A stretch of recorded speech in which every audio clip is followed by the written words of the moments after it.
going to explore two critical issues affecting workplaces worldwide: burnout and mobbing. We'll discuss what they are, their causes, symptoms, and how they can be managed and prevented. So let's get started. So, first, we're gonna uh, define burnout. So, burnout is a state of physical, emotional, and mental exhaustion caused by prolonged stress and overwork. It's more than just feeling tired after a long day, it's a chronic condition that can significantly impact your health and job performance. So, the key points are the definition that we've just provided. And it's important to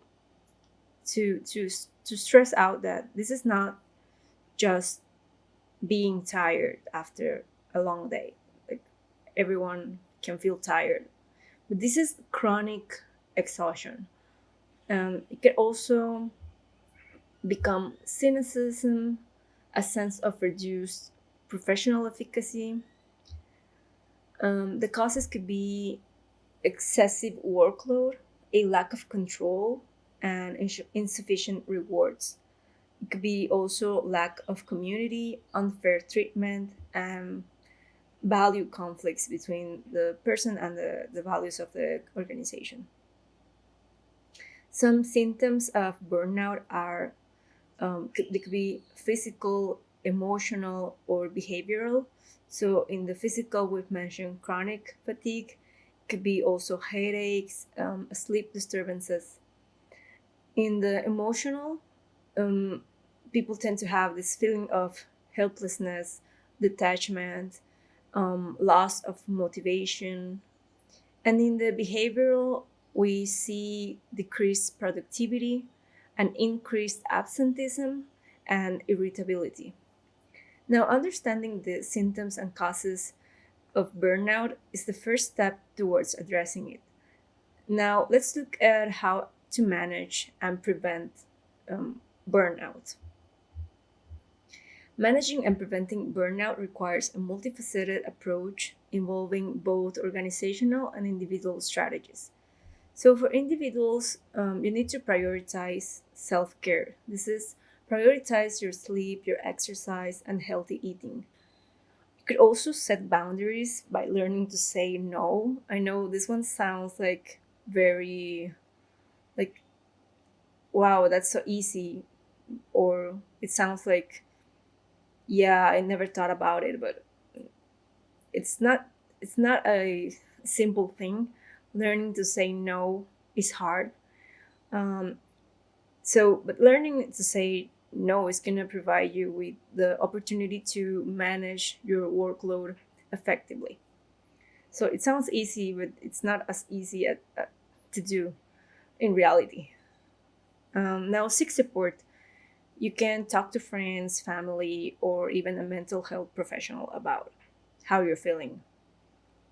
And you can also take breaks to ensure you're taking regular breaks to rest and recharge. Again, this sounds like very easy to do, but in reality, we're all like in the hustle, working, and separating time for us to rest and recharge can be difficult.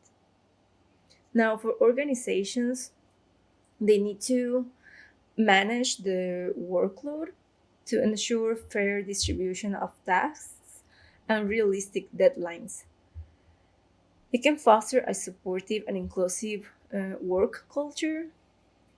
Also, recognition, acknowledging, and rewarding employee efforts.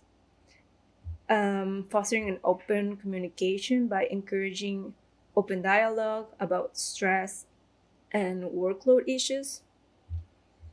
So, by addressing burnout proactively, both employees and organizations can create healthier, more productive workplaces.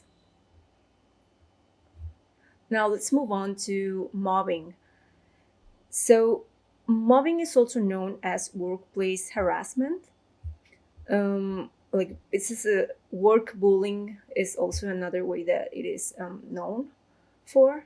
So, mobbing involves bullying or harassing behavior by a group towards an individual, creating a hostile work environment.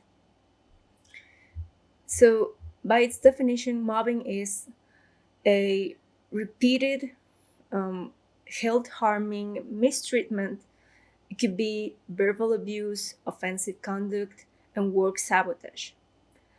The causes could be because of it can stem from power struggles, personal conflicts, or organizational culture issues. The symptoms are, again, they can manifest in several ways.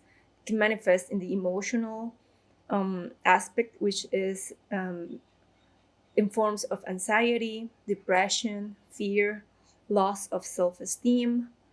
Physically, it can um, there can be illness related to stress, frequent headaches, sleep problems, and in the professional, we could um, we could observe a decreased performance, increased absenteeism, and a desire to leave the job.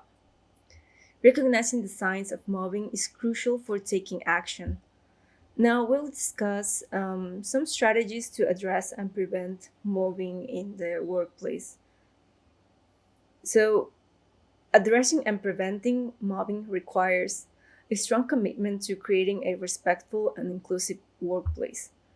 For individuals, this could be done by documenting the incidents, like keep a record of all incidents, including dates, times, and details. As an individual, you can also seek support, talking to trusted colleagues, the HR department, or a counselor, and also knowing your rights, like being aware of your organization's policies and legal rights can help you prevent mobbing in the individual. Um, Now, for organizations should have a zero tolerance policy. This is they need to implement and enforce zero tolerance policy towards harassment. They also need training programs to train the workplace on how to detect harassment, what would be a respectful behavior that is expected from them, how to conduct their duties in a respectful way, how to collaborate in teams without being um, without without being harassing other team members. Now, they also organizations need to provide with support systems. These are resources such as counseling and mediation services, a clear reporting mechanism to ensure that there are clear, confidential ways for employees to report harassment. Now, creating a safe and respectful work environment not only prevents mobbing but also promotes overall employee well being and productivity. So, in summary, understanding and addressing burnout and mobbing is essential for creating a healthy and productive workplace. By recognizing the signs, implementing effective strategies, and fostering a supportive culture, we can ensure that all employees thrive. So, thank you for joining me in this important discussion, and I'll see you in the next video.